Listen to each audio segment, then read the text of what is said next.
आपको इतना दर्द कर दे जैसे सामान्य की ओर से उठे। आप इतने दर्द हो जाओ, गरीब महिमा की जय संत की, तन मन धन सब दे, सिर मांगे टाला नहीं, मोर ध्वज लग ले। यानी ऐसी परिस्थिति परमात्मा के प्रति, किसी परिस्थिति ऐसी आ जाती है तो मालिक से दूर नहीं हो, कितनी ही कठिन परिस्थितियों से गुजरना पड़े। आज हम थोड़े से कष्ट को देखकर भगवान से दूर हो गए, फिर अगले जन्म में क्या होगा?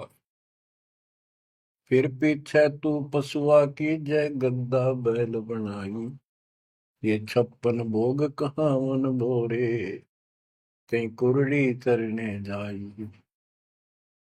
आज कोई ना कोई बहाना काल कर देगा सत्संग से उठने का, आलस कर देगा, कोई काम अड़ा देगा, या वैसे आत्मा किसी पाप के कारण रोगी हो जाती है तो अरुचि बन जाती है सत्संग सुनने में या सुमन करने में। दान की इच्छा समाप्त होती चली जाती है, सेवा में रुचि नहीं रहती। तो उस समय के लिए ये याद रखो, आज हम मानव हैं, अपनी मर्जी से कितने आलस कर लें और कितने भगवान से दूर हो जाए, स्वतंत्र है। और कल को गधे बन गए, बैल बन गए, नाक में नाथ कर जाएगी, या 2.5 मन का कमर के ऊपर एक थैला होगा गधे के, तो आलस तो उसमें भी होगा। मन तो यही है। कई कहते हैं मेरे से नहीं होती सेवा, चलो कोई बात नहीं, सेवा तो करनी चाहिए, सेवा से दूर नहीं होना चाहिए। तो मन तो वहां भी दुखी करेगा, गधा अपने पास से भी सोचेगा कोई कि पटक दूं बोरे ने, गेर दूं, डाल दूं। एक आदि पर गधा ऐसा भी कर देता है, फिर उस पर ज्यादा भार लादा जाता है और लठ भी पड़ते हैं, फिर वो सीधा चलता है। इसलिए इस मन पापी को आत्मा यही समझा सो डाले, दाता से दूर ना हो। इस संसार में सुख नाम की चीज नहीं है।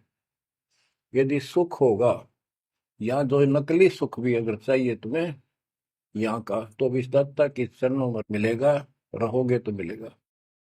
इससे दूर होकर कुछ दिन जब ये समय आप भक्ति कर चुके हो, सच्ची मर्यादा में रहकर, वो आपकी बैटरी सी चार्ज होगी जैसे इन्वर्टर की हो जाती है, और फिर चार्जर हट गया, वो बैटरी फिर भी काम करती रहेगी और ऐसा लगेगा कि बिल्कुल सब कुछ ठीक ठाक है, कोई फर्क नहीं पड़ा, चार्जर भी हटा दिया। जब तक वो संग्रह शक्ति है, एनर्जी है बैटरी में, वो काम पूरा करेगी। जब वो एनर्जी खत्म हो जाएगी, आगे संग्रह हो नहीं रही, तो एकदम ही वो सब सुविधा बंद हो जाएगी, पंखा भी बंद, बल्ब भी बंद, और भी कार्य कर रहे होंगे, कंप्यूटर भी बंद, फिर बहुत देर हो चुकी होगी।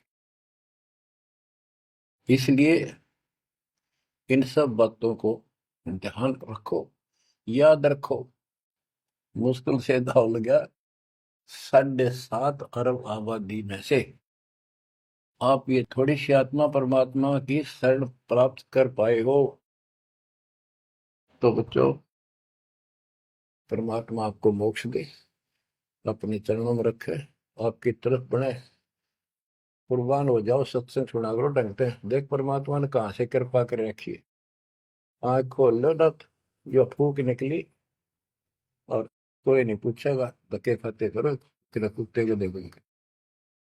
परमात्मा साथ इसलिए होगा कि हमारे और कामों में विशद करेगा। इसलिए मालिक पर ज्यादा ध्यान दो, काम करो, काम न को मना करें। उसका हमें बरकत भी अब मिलेगी। दाता आपको मोक्ष दे, सदा सुखी रखे, सत्साई।